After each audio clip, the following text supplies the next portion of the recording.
Ya, lalu bagaimana peluang Indonesia untuk bisa mengalahkan Australia di Stadion Utama Gelora Bung Karno malam ini? Sudah bergabung bersama kami di studio ada pengamat sepak bola Akmal Marhali. Bung Akmal, selamat malam. Selamat malam, salam sepak bola. Salam sehat, Bung Akmal. Dan kemudian di luar studio yang ada di Gelora Bung Karno, kami masih menunggu kehadirannya. Ada Bung Effendi Ghazali, belum bergabung, tapi juga sudah bergabung bersama kami. Ada mantan pelatih Timnas Indonesia, Bung Nil Maizar. Bung Nil, selamat sore. Selamat sore, Bang. Oke, baik. Terima kasih sudah bergabung bersama kami di Prime Time News. Bung Akmal, malam hari ini kita akan melawan tim yang secara peringkat jauh sekali. Ya. Kalau kita berbicara angka, memang kayaknya angka-angka ini tidak memihak Indonesia. Kita akan tampilkan kemudian data mengenai rekor pertemuan Indonesia melawan Australia. Kita berikut ini kita bisa lihatkan. Nah, ini dia rekor pertemuan Indonesia melawan Australia. Kita cuma sekali menang dan itu pun menangnya di tahun 1981 ya kalau tidak salah ya, Bung Akmal ya. Nah, kalau melihat statistik seperti ini di mana kita cuma bisa sekali menang, itu pun sudah puluhan tahun yang lalu, kita bisa menang nggak sih malam hari ini? Ya, kalau kita lihat kemenangan satu-satunya itu terjadi di kualifikasi Piala Dunia 1982. Ya. Mainkan di Stadion Gelora 10 November Surabaya. Yang mencetak gol saya ingat ketika itu adalah Aris Dianto. Setelah cetak gol, linglung, kemudian dibawa ke rumah sakit dan dia baru sadar kemudian bahwa ternyata Indonesia menang. Artinya kalau dilihat kemiripan saat ini kan kualifikasi Piala Dunia 2026. Artinya potensi itu sangat besar sekali, apalagi bicara materi saat ini kita akan tampil dengan materi pemain yang sangat lengkap karena Justin Hubner sudah bisa bermain karena sebelumnya absen akumulasi kartu. Yang kedua, kita main di kandang sendiri. Kemudian yang ketiga, dukungan supporter pastinya akan menjadi salah satu sumber kekuatan kita saat ini. Ditambah kepercayaan diri pemain sedang meningkat pasca kita menahan imbang Arab Saudi 1-1. Artinya modal ini akan menjadi kekuatan utama kita untuk menghadapi Australia dan membayar tuntas penantian 43 tahun ketika kita terakhir kali menang melawan Australia pada 28 Agustus 1981. Ya, Bung Nil Maizar, menurut Anda kemenangan modal melawan Arab Saudi itu sudah cukup tidak sih supaya kemudian kita menjamin kemenangan melawan Australia, Bung Nil? Ya, salah satu poin penting itu kita bisa menahan Saudi Arabia 1-1 dan itu menambahkan kekuatan buat diri kita dan menambah kepercayaan buat tim nasional. Di suatu sisi Australia kalah 1-0 dengan Bahrain dan ini pembuktian buat tim nasional Indonesia karena didukung oleh sekian puluh ribu penonton yang hadir di GBK malam ini.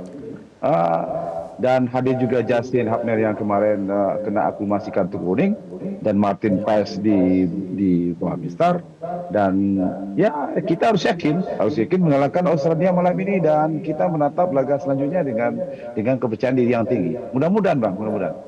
Ya, Bung Ege juga informasi sudah bergabung. Bung Ege, selamat sore.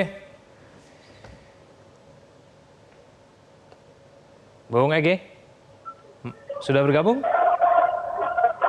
Halo. Ya, Bung Ege, selamat sore. Ya. Oke, Bung Ege, terima kasih sudah bergabung sama kami di Prime Time News. Ada Bung Akmal dan Bung Nil yang bergabung pada malam hari ini di diskusi kita. Bung Ege, Sintayong meminta stadion harus penuh supaya kemudian bisa mendukung timnas kita menang melawan Australia. Itu Anda lihat tidak dalam stadion pada saat ini? Ya, kalau kita melihat malam ini, kita yakin bahwa stadion ini tentu saja akan penuh dan bahkan sudah sejak 1 jam yang lalu penuh dengan teriakan-teriakan, mengeluh-ngeluhkan Sintayong, mengeluh-ngeluhkan para pemain kita yang tadi sudah datang ke lapangan, Martin Paes, Verdong, Ives, dan Sain Patinama dan semua yang sudah turun dan berteriak agak keras ya ketika official Australia misalnya mencoba lapangan. Jadi penuh, dukungan penonton akan sepenuhnya buat timnas pada malam ini. Oke, baik. Semoga kemudian kita bisa menjamin kemenangan. Kita akan tampilkan kemudian prediksi line up dulu yang kita perkirakan akan bermain pada malam hari ini ya.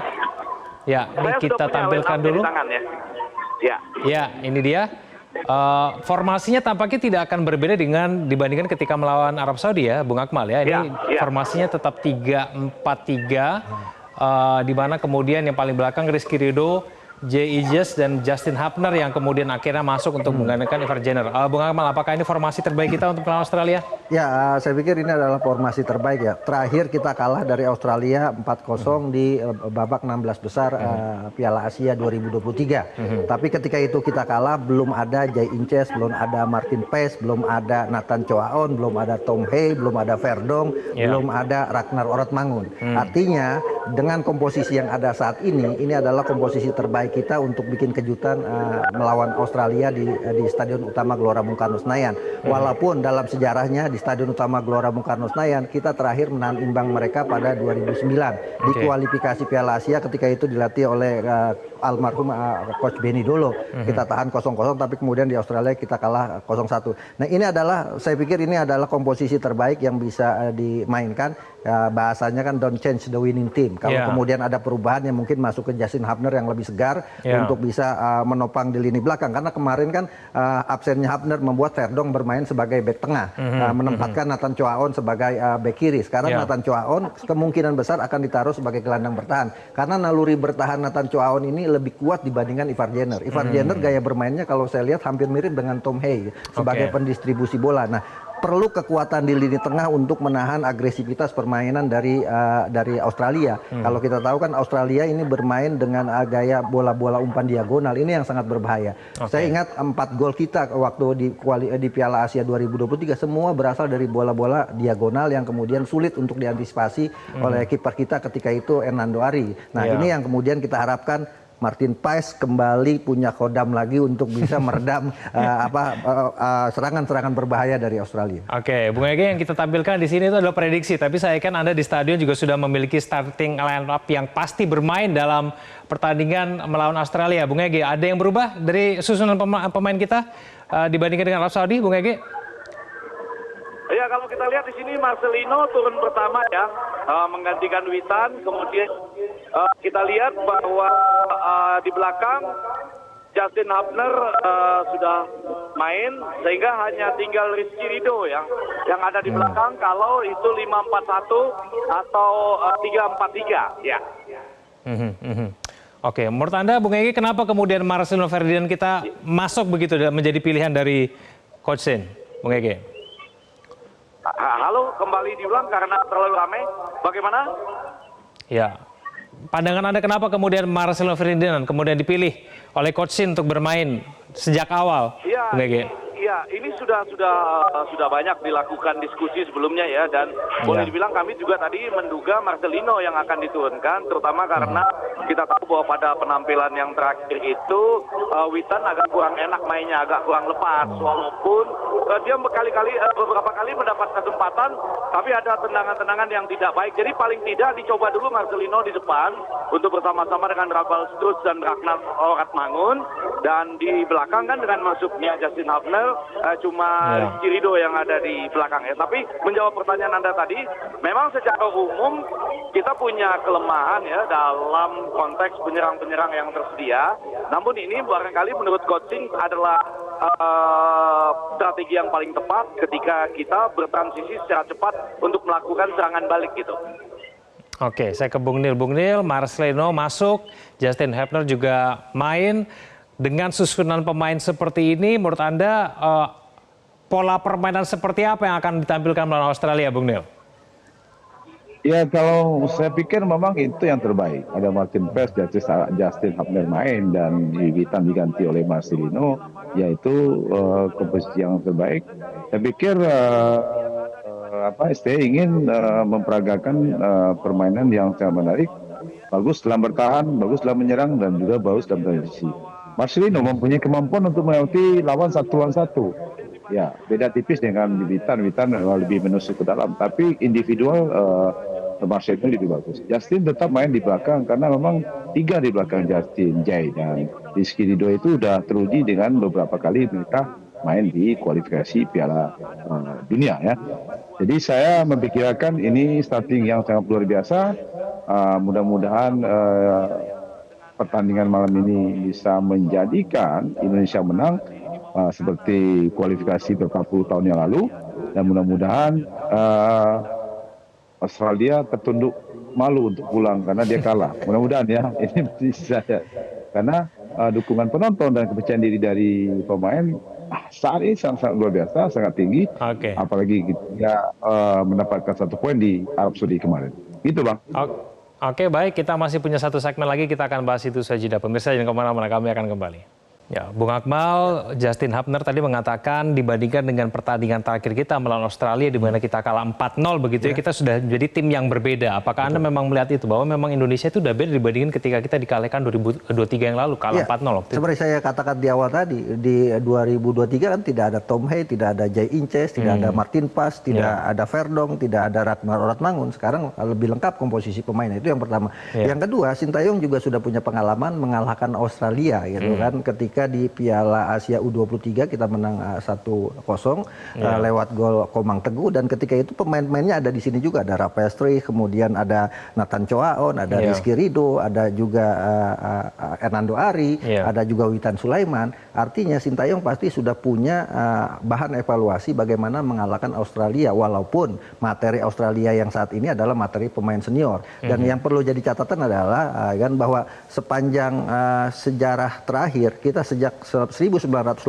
kita tidak pernah bisa cetak gol ke gawang Australia. Terakhir yang melakukan itu adalah Saint Irmis, itu di Piala Maryland Cup 1984 kita kalah 1-2 dari Australia, dan setelah itu kita tidak pernah mencetak gol lagi ke gawang Australia. Artinya ini akan menjadi PR buat kita, apakah kemudian striker kita yang selama ini masih dianggap problem klasik dari Sintayong di lini depan, apakah Rafael Struijk atau kemudian Ragnar Oratmangun, atau di bangku cadangan ada Dimas Derajat dan Ramadan Sananta, bisa kemudian memecahkan kebutuhan kita tidak bisa cetak gol ke gawang Australia. Nah itu yang mungkin menjadi catatan. Yang kedua adalah apakah kemungkinan para pemain kita ini bisa meredam permainan Australia yang gaya bermainnya berbeda dengan Arab Saudi gitu. Australia lebih banyak menunggu bermain, mencari kesalahan untuk kemudian melakukan serangan. Itu yang terjadi pada Piala Asia 2023. Nah, kalau kemarin kita lihat melawan Bahrain, kelemahan dari Australia adalah mereka sangat lamban dalam transisi ketika bertahan dan menyerang, yang pada akhirnya mereka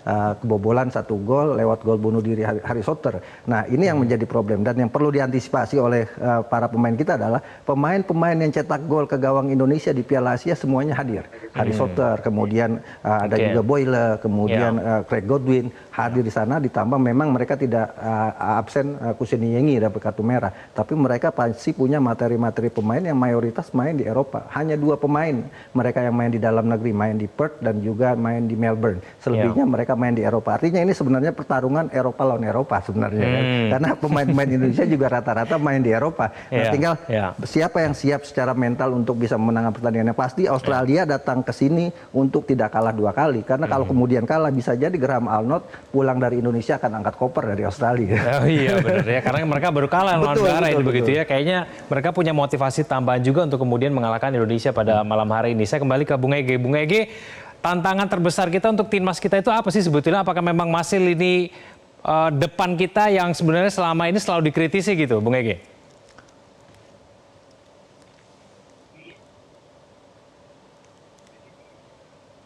Bung Ege masih bergabung sama kita? Oke, tampaknya terputus karena mungkin sinyal naik turun ya kalau di GBK ya. Saya kembali ke Bung Nil saja. Bung Nil, bagaimana kemudian kita bisa membuat Australia kembali tertunduk malu ketika kemudian kemarin mereka sudah dikalahkan Bahrain 0-1 begitu. Mereka kan jadi punya motivasi tambahan nih untuk mengalahkan Indonesia. Bagaimana, Bung Nil? Iya, ini beban ini sebenarnya sama Australia, bukan sama kita. Kita sudah mempunyai kepercayaan diri yang tinggi, tinggal Australia bagaimana kita menghadapi Australia malam ini dengan taktikal strategi yang diterapkan oleh Sintayong, dan seluruh pemain bisa menjalankan yang bagus. Dan dengan starting 11 yang saya lihat tadi, saya yakin kita bisa membuat sesuatu hal yang membuat Australia malu. Walaupun seperti Bang Akmal bilang tadi, ini menjadi ujian berat juga buat striker di depan seperti Rafael Struijk, seperti Oratmangun dan Marcelino yang main hari ini. Mudah-mudahan mereka membalikkan prediksi orang bahwa mereka yang selama ini dikritisi nggak bisa mencetak gol, mungkin hari ini bisa mencetak gol dengan dukungan beberapa pemain yang cukup potensial di belakang. Ada Jay Inces di belakang, ada Martin Pes, ada Nathan Cho, dan nanti ada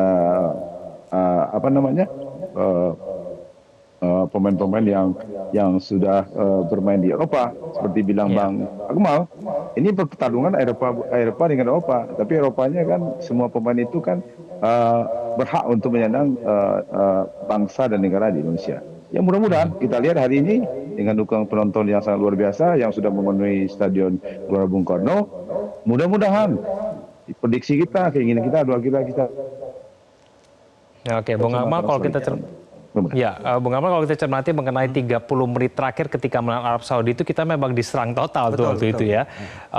Apakah kemudian itu menjadi persoalan juga buat tim kita yang pada malam hari ini akan bermain lawan Australia, dan kemudian bagaimana dengan kualitas benchnya kita nih? Oke lah, ini Eropa, tapi benchnya gimana gitu? Iya, kalau kemarin 30 menit terakhir ketika Tom Hay ditarik keluar karena cedera.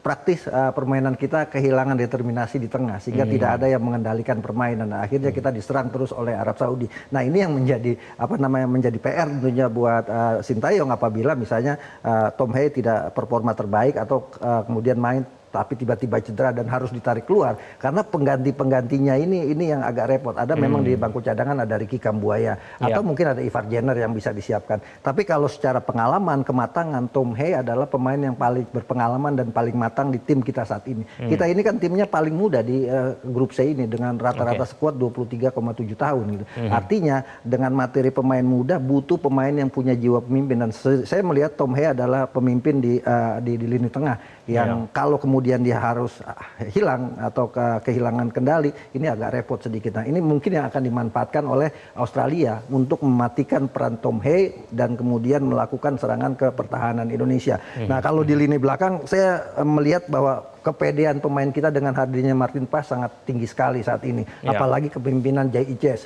pemain yang main di Serie A. Nah, lini belakang saya pikir akan menjadi PR utama mereka adalah bagaimana mengantisipasi bola-bola diagonal Australia yang menjadi ciri khas mereka. Mereka kan gaya bermainnya hampir mirip dengan Inggris, bola-bola diagonal kemudian diambil oleh sundulan dan atau kemudian skrimit juga dalam kotak penalti. Ya, ini yang kemudian menjadi PR. Termasuk diantaranya adalah bagaimana komunikasi di lini belakang bisa berjalan dengan baik. Karena kemarin gol balasan Arab Saudi kan karena kesalahan komunikasi. Tidak ada yang menutup pemain Arab Saudi sehingga kemudian bisa melakukan eksekusi kena badannya Verdong dan kemudian mental ke gawang Martin Paes. Saya pikir problem ini yang akan menjadi salah satu handicap Indonesia misalnya untuk bisa mewujudkan misi memenangkan pertandingan melawan Australia setelah 43 tahun kita tidak pernah menang. Ya, kalau misalnya lini depan kita tuh masih buntu loh, begitu ya katakan ya. Kita bisa tidak kemudian mengharapkan lini tengah kita untuk kemudian bisa mencetak gol? Ya, sejauh ini kan memang sumber-sumber gol kita justru lebih banyak dari lini tengah. Bahkan kemarin waktu lawan Arab Saudi saya melihat Sintayong memainkan pola false nine, tidak ada striker tunggal di depan. Rafael Struij kemudian Ragnar Oratmangun bergantian rotasi untuk menjadi pemain yang ada di depan, membuka ruang. Nah, ini yang menurut saya Tom Hay dengan tembakan jarak jauhnya, Verdong juga punya tendangan bebas jarak jauh yang cukup bagus. Kemudian Ragnar Oratmangun kemarin kita lihat main sangat luar biasa. Kita berharap Ragnar Oratmangun on fire lagi seperti lawan Arab Saudi karena ketika dia main dengan dengan semangat yang luar biasa itu akan sangat menyulitkan lini pertahanan dari Australia. Cuma permasalahannya adalah pertahanan Australia ini termasuk pertahanan yang kuat ya. Kuat dari segi bertahan karena mereka rata-rata pemain-pemain yang main di Liga Inggris, kemudian di Liga Belgia yang secara pengalaman bahkan matang. Bahkan ada satu pemain Cameron Burgess itu satu tim dengan Elkan Bagot. Elkan Bagot sampai kemudian dipinjamkan keluar karena kalah bersaing dengan Cameron Burgess. Nah, ini yang kemudian menjadi PR. Salah satunya adalah bagaimana kemudian Indonesia bisa meredam agresivitas dari Australia dari lini tengah. Kalau sampai kemudian bisa melakukan crossing ke lini pertahanan kita, ini akan sangat berbahaya. Oke, baik. Bung Ege, informasi sudah bergabung. Bung Ege, siapa dari pemain timnas kita yang mungkin paling berpengaruh, paling disorot dan paling dinantikan supporter menurut Anda? Semua yang sudah ada di lapangan itu tanpa pandang bulu semuanya mendapat dukungan luar biasa ya. Jadi mereka semua pada saat ini sedang dilulukan oleh seluruh penonton tanpa membeda-bedakan siapapun. Jadi saya rasa ini memang sudah dianggap sebagai tim yang sangat memberikan harapan untuk mampu menghadapi Australia yang dua-duanya sudah ada di lapangan pada saat ini. Apakah kita akan kembali berharap kepada Martin Paes pada malam hari ini untuk kembali menunjukkan kebolehannya di Mistar, Bung Ege?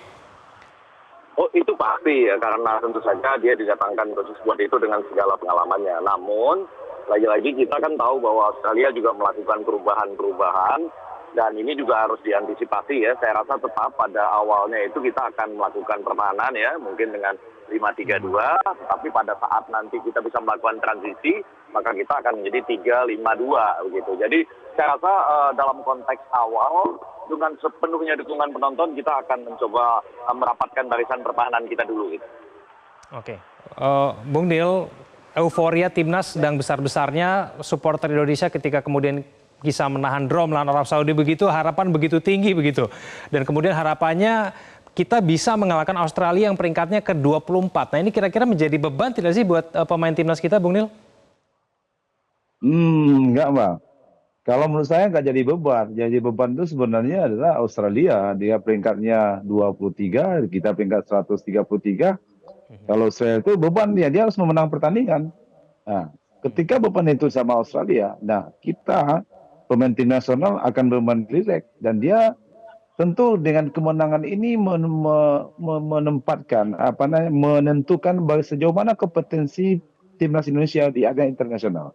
Ini akan menentukan untuk hari ini, malam ini, kalau kita bisa mengalahkan Australia, level kita udah kelihatan, kita udah sampai di mana. Nah, ini akan ditunjukkan oleh pertandingan malam ini, apalagi pemain yang datang hari ini, yang malam ini berbeda dengan pemain yang mereka kalahkan Australia di 2023 ketika 4-0.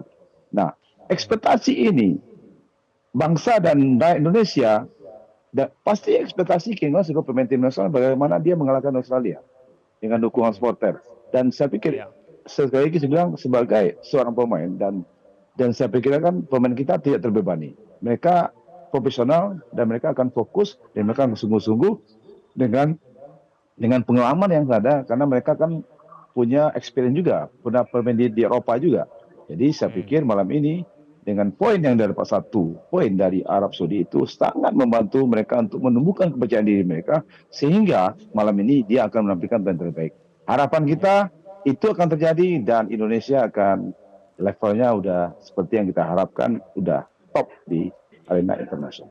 Gitu. Oke, Bung Akmal, stadionnya kayaknya bakal penuh ya. Ini ada faktor non teknis tidak sih yang mungkin perlu kita perhitungkan juga nih supaya kemudian pemainan timnas kita juga maksimal, Bung. Ya, saya berharap dukungan supporter berikan dukungan secara sportif ya, sehingga kemudian tidak ada aksi-aksi misalnya kekecewaan yang melakukan pelemparan dan sebagainya karena itu akan merugikan kita bahkan bisa mendapatkan sanksi FIFA. Tapi ya kan yang paling penting catatan kita adalah bahwa selama Indonesia di tangan Sintayong main di kandang khususnya di Indonesia itu hanya 2 kali kalah dan kedua kalinya kalah, satu lawan Argentina, satu lagi lawan Irak. Selebihnya selalu menang tidak pernah kalah di kandang. Nah ini akan menjadi catatan tersendiri. Kita berharap moga-moga di pertandingan kali ini rekor kita sulit dikalahkan di kandang ini akan tercapai. Walaupun kita juga harus objektif dan realistis level Australia, mereka 6 kali lolos Piala Dunia gitu kan.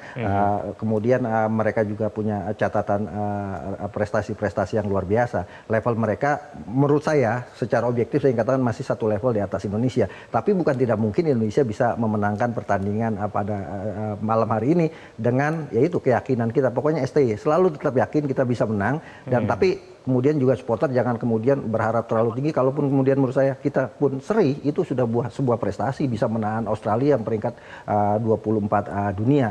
Nah, ini yang kemudian kita harapkan dari supporter. Jangan kemudian ekspektasi tinggi, kemudian harapannya tidak terwujud, akhirnya melakukan hal-hal yang negatif di stadion dan ini akan sangat merugikan buat kita nantinya. Oke, Bung Ege, targetnya kita di kualifikasi grup ini kita bisa peringkat 3 atau 4. Tapi kalau misalnya kita menang melawan Australia itu mungkin bisa kita ubah tuh. Gimana menurut Anda, Bung Ege?